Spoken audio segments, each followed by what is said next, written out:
Welcome back. Now, for many South Africans, Heritage Day is about time off work to spend with family and friends. But it can be used for a greater purpose to learn about other people's culture and promote nation building. For more on this, I'm joined by Wits social anthropology professor David Coplan. Thank you very much, Prof, for your time. Now, first of all, I think the main question that a lot of people ask around this time, I'm sure you've answered it quite a couple of times, is do we do enough, or do we just wait specifically for a day like this to start trying to learn about other people's cultures?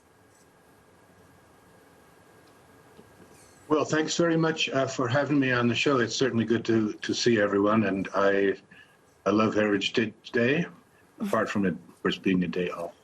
I'm not sure of all the details of the history of it, but I do think, from what I've seen from my Facebook network, that a lot of us do care a lot about learning more about the culture of our past nowadays, more so than I think we used to. I think it's become important now, and many more people, of course, coming out of the universities, where they can conceive a lifelong interest in what's going on in our culture, but also it's a part of our understanding that we need to heal our society, that we've been through a lot, and that things we can do on Heritage Day can contribute to that.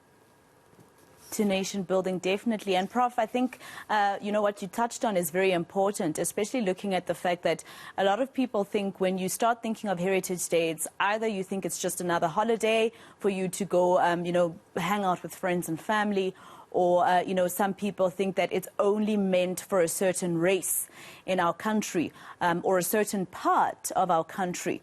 But of course, that is, you know, that is something that's looking at it incorrectly, because my colleague Heidi Jokos, for instance, is Greek, and that's also a heritage. Oh, absolutely. Maybe I could comment. The problem of Heritage Day is that you'll find people now, with our situation in the country being quite severe for many people, they say, well, what is there to celebrate? And maybe we're using the wrong word when we say celebrate. What the value for me of Heritage Day, I mean, it's about our past, not so much about our present problems, although, of course, it relates to it. And our past is a difficult one. And so, in a sense, it's for us to recall, to have memory, and including those memories that really aren't so favorable or are not very kind to us.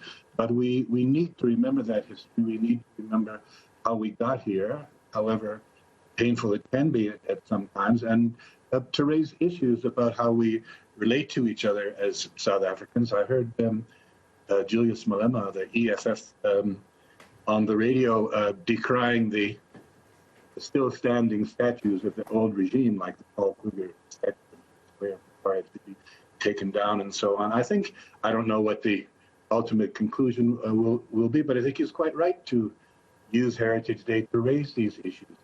What do these kinds of people do, and what do our monuments, of which we have quite a few in the country, what do they actually mean? What do they mean to us?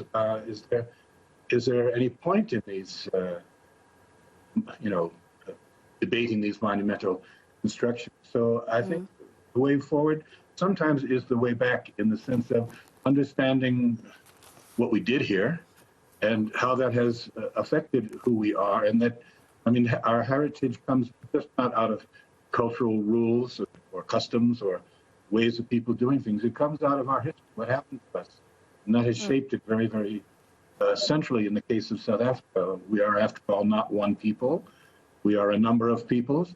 And the history of conflict, as well as sometimes cooperation among those peoples, is not well enough known. And even if the more dark and difficult parts still always require review, it is that reviewing of how we have come to be who we are, which makes Heritage Day meaningful and helps us to go further. How do we then find a way forward, Prof? Because you mentioned, for instance, a Julius Malema who makes comments about some of the statues of apartheid leaders and supporters that are still up. There are people like that in South Africa who do have the right to be hurt when they see those statues because it reminds them of apartheid and why we find ourselves sometimes where we are today in South Africa. But at the same time, it's heritage that still needs to be told to our children, whether you're talking about those who did people wrong or those who are on the right side. So what do we do as a way forward?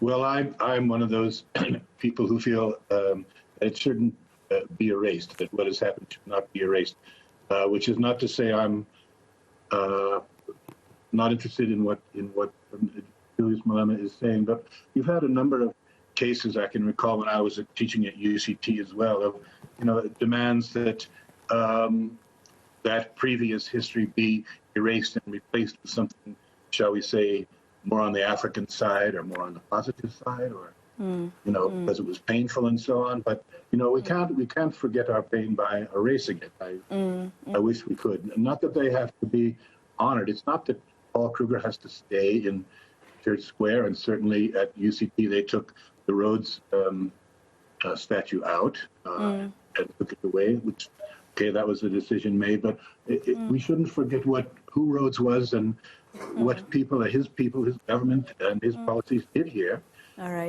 And in everyone coming to understand that, then you in some ways work on the problem of it's only for this one group of people, and we put on our regalia and dance around. When we relive the past properly, then it's all of us together, because South Africa as a country is defined by its conflicts. Absolutely, absolutely. Thank you so much, Professor David Coplan from Wits University. Thank you for your time, sir.